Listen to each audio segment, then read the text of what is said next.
This is a walking tour of Cascade Campground in Colorado. It's located between Buena Vista and Salida on Road 162, very close to Nathrop, Colorado, in the Chalk Creek Canyon. Most people that are familiar with it might recognize it as being on the same road as Mount Princeton Hot Springs. It is that Road 162 goes down in between Mount Princeton to the north and Mount Antero to the south. It's got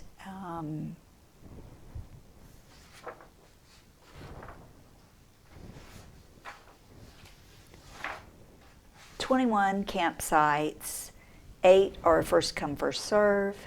1 is disabled. Number 1 campsite is for the camp host, and then 11 of them you can reserve in advance on recreation.gov. It's full. It's now June when I'm posting this, and campground's full all summer on recreation.gov.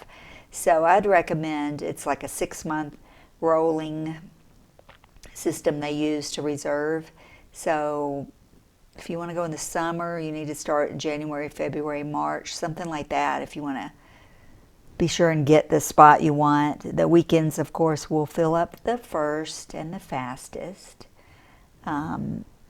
This campground is managed by the Forest Service. It's in the St. Isabel National Forest.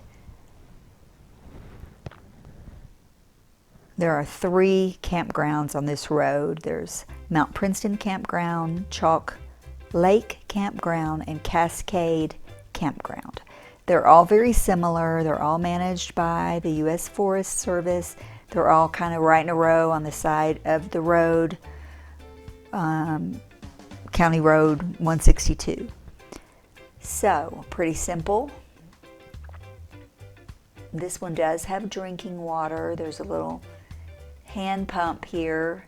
So if that's important to you, bring a bucket or a container or something to haul the water back to your campsite. You can't hook a hose up to this pump and fill your RV tank. You can't do any of those things. Not supposed to do dishes here. Let's see what his sign says. No cleaning fish. No using hoses. The camp host told us that it was tested at the beginning of the season and it is safe to drink. We brought our own water, so I don't know. We've got vault toilets. There's 3 of them. They were fairly clean. Just, bring your own toilet paper. If you don't know that by now and you're camping, then bring your own toilet paper. Just put it in your pocket every time you go. It's in your pocket, because one time you get to the vault toilet, you forget to carry it because you think there's plenty of toilet paper in there, it will be gone. That's Murphy's Law. Trust me. There is one more campground that's further up Road 162 near St. Elmo, which is a really cool ghost town at the end of this road, and it's called Iron City, and it's all first come, first serve. So take your chances on that. It is $22 a night, $7 to use it for the day. And if you have more than 2 vehicles, you're going to pay $6 for each additional vehicle. I think you can only have 3. So here are the vault toilets. Make sure you put your campfire out, dead out, dog friendly, keep them on a leash. There were lots of dogs when we went. Keep your vehicles on the road. And then there's a little emergency evacuation plan. Thing about this canyon is there's one road in, one road out, 162. So in case of wildfire or flash flooding. You need to be aware everyone's going to be using that one road to get out. So just make yourself aware of that. There is trash pickup. I think I saw 3 dumpsters on my little walk. Bear resistant, of course. My favorite part about this are the trees. Lots of trees, lots of privacy in between campsites. It was June, we didn't have any problem with mosquitoes or bugs or anything, even though there is a lot of shrubs and bushes. The address is misleading. It says on like recreation.gov or probably the U.S. Forest Service website. I'll put the links below to both of those, that it's in Salida, but it is not in Salida. You are 25 miles to Salida, so about half an hour. Go south, you go to Salida. If you go north 13 miles, you wind up in Buena Vista.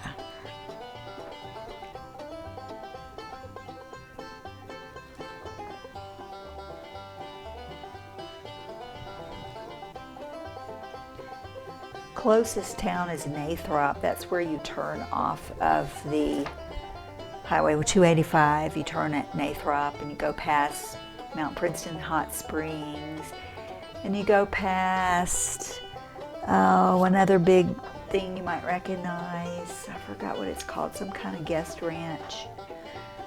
Deer Valley Ranch. A lot of cabins and horses there. There are lots of cabin rentals and vacation homes on this road. It's a pretty populated area. Here are some more. Here are the bulletin boards when you pull in. And if you don't have a reservation and you haven't paid in advance, there's a little box for you to put your money in and to register. Oh, this is the map of the whole forest, Pike and San Isabel. So, Pike is up here, and we are Grand Mesa. I guess there's Salida. We're right in here somewhere. Right in here somewhere.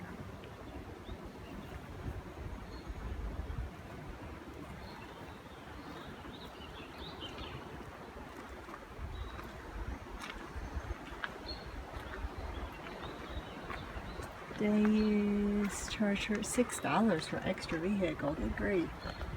Like, what does that hurt?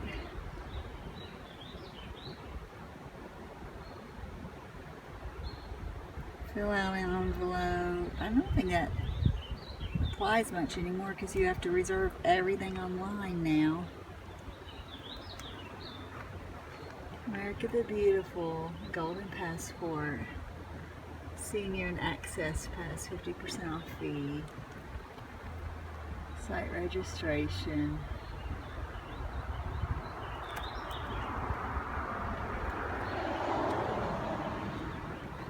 It's kind of important, sorta. Yes, I've never had a call. Here's a nice spot map of the campground. Cascade, elevation, GPS. We're at number 15. It said if everything else is full, you can reserve that one. So we did, and that's where we're staying. So drive in here, and it's a one-way loop. Pretty simple. The water's right there, kind of in the center. Buy it where you burn it.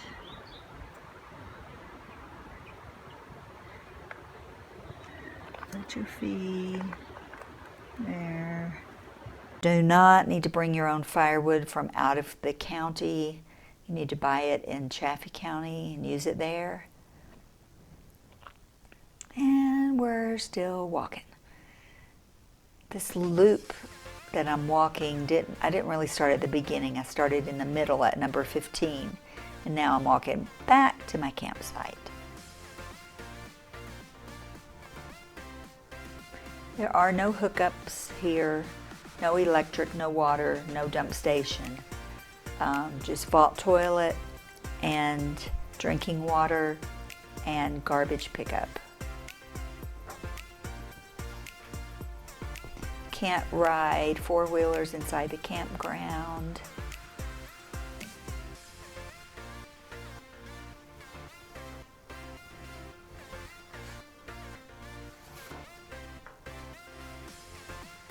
There are several other places besides the Forest Service campgrounds that I mentioned on 162. There's the free boondocking, dispersed camping.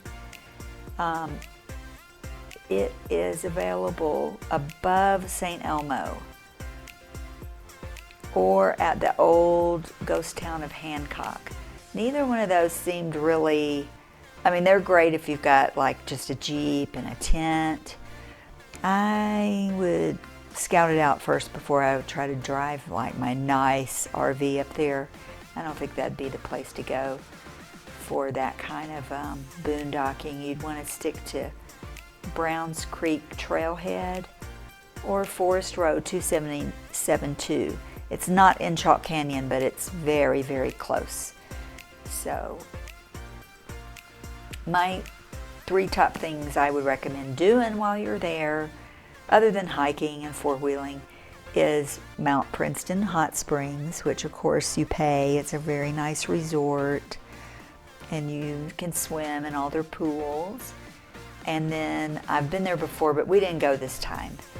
And St. Elmo, highly recommend that. It's kind of crowded and kind of touristy, but it's a ghost town, still standing.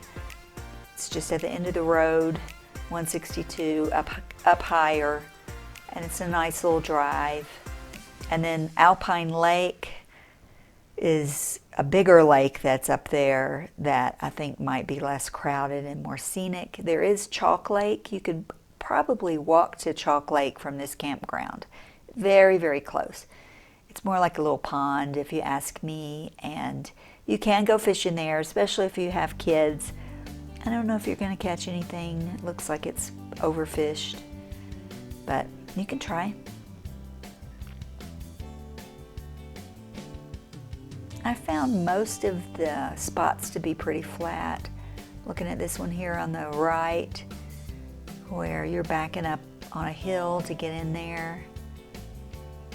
Campendium has a really good 360-degree drive-through video. I'll link it below if you're like kind of picky about your rig and you want to be sure you get it on a flat spot.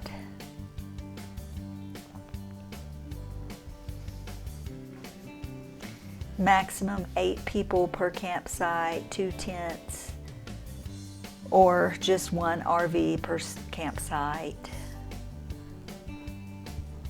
We had a pretty good time. There were some little kids riding bicycles. That was just kind of fun to see all the families camping. We took Pippi the Pomeranian with us, and he did really well. Although he's not an adventure dog, he stays glued to me most of the time.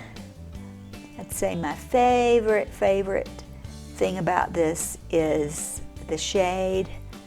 If you're really counting on solar, I don't know if I'd stay here. I'd pick the Mount Princeton or the Chalk Lake campground. Shade and privacy. I don't think the views are especially great. I saw some of the reviews on this campground and they said the views are fantastic. I don't think there's much of a view at all. You're kind of down in a hole, a valley or a canyon. Hiking is nice. I took some video of our little hike. Try to put that up on the channel. Road is nice and smooth. Weather was blustery, windy, unpredictable, as can be expected anywhere in the Rocky Mountains. Cool at night, hot in the daytime. You can also walk across the road to the Cascade waterfall, I guess it's called, Cascade Falls. Here's me just walking from our site number 15 across the road and to look at the Chalk Creek. It was full of water in June. And then it rained, and then the second day we were there, and it was really full of water the second day. If I had a small child, I would be holding their hand pretty tightly at Cascade Falls. And you can hear it from the campground. It's not real loud, but you can hear it definitely. I think that's looking west on 162.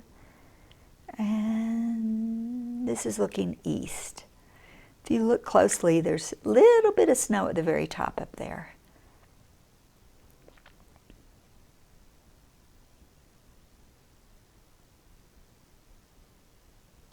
Thanks for watching. If you go and go camping at Cascade, leave me a comment. Let me know how you liked it. I hope this helped you see what it's really like there. Thanks again. Bye-bye.